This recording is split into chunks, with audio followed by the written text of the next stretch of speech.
మీనా విషయంలో చింతామణితో కలిసి ప్రభావతి చేసిన కుట్రని తెలుసుకొని ప్రభావతిని బయటికి గెంటేసిన సత్యం.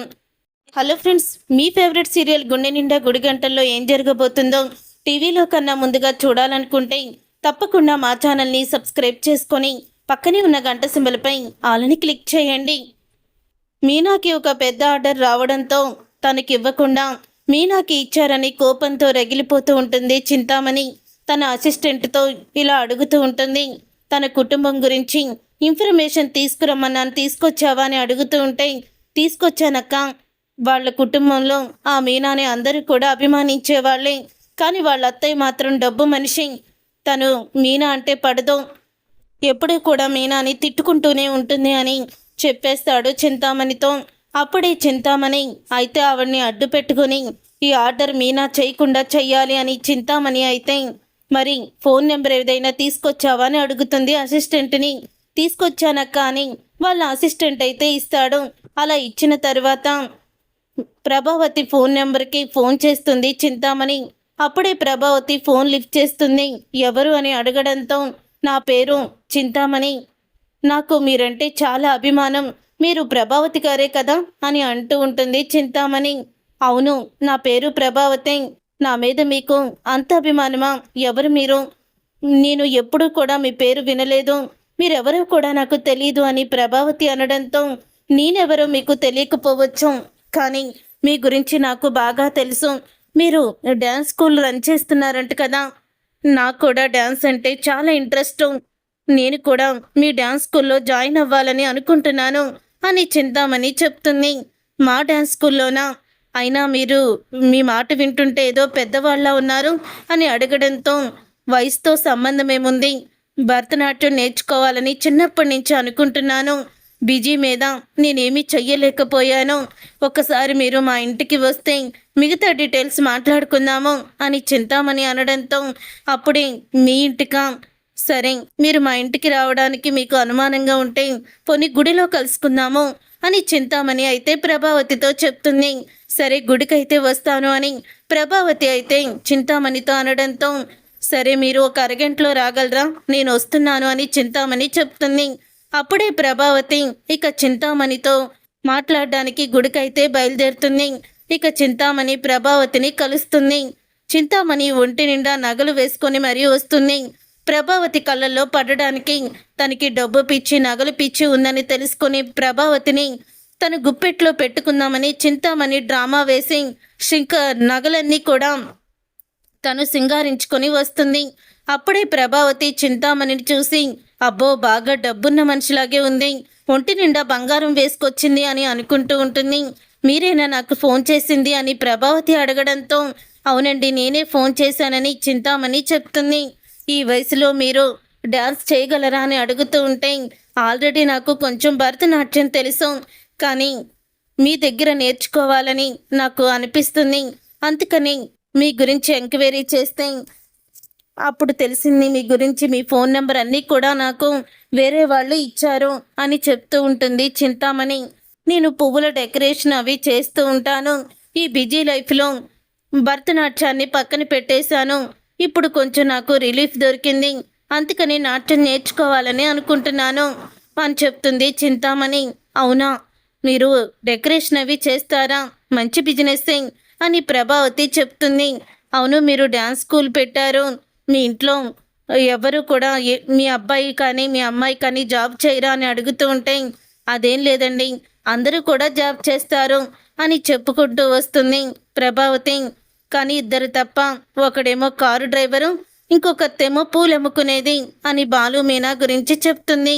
ఏంటి పూలు అమ్ముకునే వాళ్ళ, ఎవరు అని అడగంగానే, అదా నా మూడో కొడుక్కి భార్యలేండి అని అనగానే, అదేంటి నా మూడో కోడలు అనుకున్నా, అలాగన్నారు, అసలు నేను కోడలుగా ఒప్పుకుంటేనే కదా ఆ పూలమ్మేదానికి నాకు ఇద్దరి మధ్య శత్రుత్వం తప్ప బంధుత్వం ఉండదు అని చెప్పంగానే, అంటే పువ్వులు అమ్ముకునే మీనా ఈ మధ్య డెకరేషన్లు అయ్యి చేస్తుంది, తనేనా అని అడుగుతుంది చింతామణి. అవును తనే. ఆయన మీకు మీనా తెలుసా అని అడగడంతో, అసలు మీనా ఎందుకు తెలీదో, అంటే మిమ్మల్ని చూస్తే ఇంత మంచి వాళ్ళ ఉన్నారు, మరి అదేంటి ఆ మీనా మీ గురించి నోటికొచ్చినట్లు అందరి దగ్గర చెప్తూ ఉంటుంది అని ప్రభావతి అనడంతో, ఏంటి నా గురించి నోటికొచ్చినట్లు మాట్లాడుతుందా అని ప్రభావతి షాక్ అవుతుంది. అవును, మీ గురించి ఇష్టం వచ్చినట్లు మాట్లాడుతుంది. మీరు డబ్బు మనిషిని, గయ్యాలి అత్తని చెప్పుకుంటూ వస్తుంది. అయినా పూలమ్ముకునే ఆ అమ్మాయిని మీరు కోడలుగా ఎలా చేసుకున్నారు? ఈ మధ్య పూల డెకరేషన్ అవి చేస్తూ ఉండడంతో ఇంకా తనకి పొగరు ఎక్కువైనట్టుంది. నాకు రావాల్సిన ఆర్డర్లు కూడా నేను కూడా మంచిదాన్ని కాదని, నా దగ్గర ఎవరిని కూడా డెకరేషన్కి చేసుకోకుండా చేసి నన్ను ఖాళీగా ఉంచింది. పోనీలే అని నేను కూడా వదిలేశాను అని చెప్పుకుంటూ వస్తుంది చింతామణి. తను కూడా ఎదగాలి కదా అనుకున్నాను, కానీ నన్ను తొక్కేసి తను ఎదగాలని అనుకుంటుంది. ఇప్పుడు కూడా నాకు రావాల్సిన ఒక 10 లక్షలు డెకరేషన్ చేసే ఆర్డరు తనే తీసుకుంది. ఇప్పుడు ఆ 10 లక్షల డెకరేషన్ తను చేసిందనుకోండి, ఇక తనకి తిరుగుండదు, తన మాటకి ఎదురుండదు. 10 లక్షలు ఒకేసారి చూసేసరికి ఇక తను భూమి మీద నిలబడుతుందంటారా అని చింతామణి మాటల్లో పెట్టి ప్రభావతిని అడుగుతూ ఉంటుంది. అవునా, 10 లక్షల ఆర్డర్ వచ్చిందా? ఎప్పుడొచ్చింది అని అనగానే, మొన్నే వచ్చింది. ఇక నేను వదిలేశాను. నేనేమో మంచిదాన్ని, ఒక వ్యాపారాన్ని దెబ్బ కొట్టాలని నేనెప్పుడు కూడా అనుకోను. కానీ మీనా చేసే పనులు చూస్తుంటే నాకు కూడా చాలా కోపం వస్తుంది. ఎదుటి వాళ్ళని తొక్కేసి తను మాటలతో మాయ చేసి అంతా కూడా చెయ్యాలని చూస్తుంది అని చితామని లేనిపోని అన్నీ కూడా చెప్తూ ఉంటుంది మీనా మీద. ఇక ఆ మాట విని ప్రభావతి కోపంతో రగిలిపోతూ, ఎన్నో సంవత్సరాల నుంచి మీరు ఈ ఫీల్డ్లో ఉంటే మిమ్మల్ని తొక్కాలని చూస్తుందన్నమాట. అస్సలు కూడా దీనికి నేను ఒప్పుకోను. చూడండి ఏం చేస్తాను, ఆ మీనా పైకి రాకుండా చూస్తాను. ఆ మీనాకి ఆర్డర్ దక్కకుండా తను చేయకుండా చేస్తాను. తిరిగి మీకే ఆర్డర్ వస్తుంది. ఈ ప్రభావతి అంటే మీకు తెలీదు, ఏదైనా అనుకుందంటే అది సాధించి తీరుతుంది అని ప్రభావతి చింతామణితో అంటుంది. సరేనండి, అలాగే ఆ పని చెయ్యండి చాలు. మా దగ్గర ఎంతోమంది దీని మీద ఆధారపడి జీవిస్తున్నారు అని చింతామణి అయితే చెప్పి వెళ్ళిపోతుంది. తరువాత ఇక ప్రభావతి ఇంటికి వస్తుంది. ఇంటికి వచ్చిన తర్వాత ఇక ప్రభావతి అయితే ఎలాగైనా మీనా ఆర్డర్ని చెడగొట్టాలి, ఏదో ఒక ప్లాన్ చేయాలి అని అనుకుంటూ ఇక తన గదిలోకి అయితే వెళ్ళిపోతుంది. ఇంతలో సత్యం అయితే వచ్చి కూర్చుంటాడు. మీనా కూడా అప్పుడే వస్తుంది. ఏంటమ్మా మీనా, ఆలస్యమైందా అని అడుగుతూ ఉంటే, అవును మావయ్య, ఆలస్యమయ్యింది అని చెప్తుంది. అప్పుడే ఇక మీనా మౌనంగా ఉండడం చూసి, ఏంటమ్మా అలా ఉన్నావా అని అడగడంతో, ఏం లేదు మావయ్య, నాకు 10 లక్షలు ఆర్డర్ వచ్చింది. ఆ 10 లక్షల ఆర్డరు మరొక ఆమె చింతామణి అనే ఆమెకి రావాల్సింది. కానీ నా డెకరేషన్ బాగుందని నాకే ఇచ్చారు. ఇప్పుడు ఆవిడ నా మీద ఏదైనా పగని పెంచుకుంటుందేమో అని కాస్త భయంగా ఉంది అని మీనా చెప్పడంతో, ఎందుకమ్మా భయం? నీ టాలెంట్ని చూసి నీకు ఆర్డర్ ఇచ్చారు అంతే తప్ప వాళ్ళకి వీళ్ళకి భయపడి నువ్వు బిజినెస్ చేయకూడదు, నీ కాళ్ళ మీద నువ్వు నిలబడాలి అని చెప్పుకుంటూ వస్తాడు. అప్పుడే సత్యమైతే, సరే మావయ్య, మీ కాఫీ తీసుకొస్తానని చెప్పి అంటుంది. మీనా వంటగదిలోకి వెళ్తుంది. ఈ ప్రభావతి ఏం చేస్తుంది అని ఇక గదిలోకైతే వెళ్ళి తొంగి చూస్తాడు సత్యం. అప్పుడే ఇక ప్రభావతి చింతామణితో ఫోన్లో మాట్లాడుతుంది. మీనాకి వచ్చిన 10 లక్షల ఆర్డర్ని నేను చేయకుండా క్యాన్సిల్ చేయిస్తే, మీనా డ్రాప్ అయ్యేలా చేస్తే నాకు 1,00,000 రూపాయలు ఇస్తారా?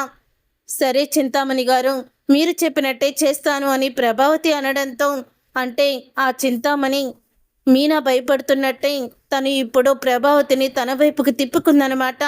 అయినా ఎంత సిగ్గు లేకుండా మళ్ళీ డబ్బులు తీసుకొని ఇది చింతామణితో చేతులు కలిపి మీనా ఆర్డర్ని చెడగొట్టాలని చూసిందా. ఇక అస్సలు కూడా ఈ ప్రభావతిని క్షమించే ప్రసక్తే లేదు అని కోపంతో రగిలిపోతూ సత్యమైతే ప్రభావతి చంప పగలగొట్టి, ఎందుకే నీకు మీనా అంటే అంత కోపం? ఎందుకు నువ్వు ఇలా చేస్తున్నావు? మీనాకి వచ్చిన ఆర్డర్ని చెడగొట్టాలని మీనా శత్రువైన చింతామణితో చేతులు కలుపుతావా? నిన్నేం చెయ్యాలి అని కోపంతో రగిలిపోతూ ఉంటాడు సత్యం. ఎన్నిసార్లు చెప్పినా నువ్వు మాత్రం ఇలా డబ్బులు తీసుకొని ఎదుటి వాళ్ళకి పని చేయడం మాత్రం మానడం లేదు.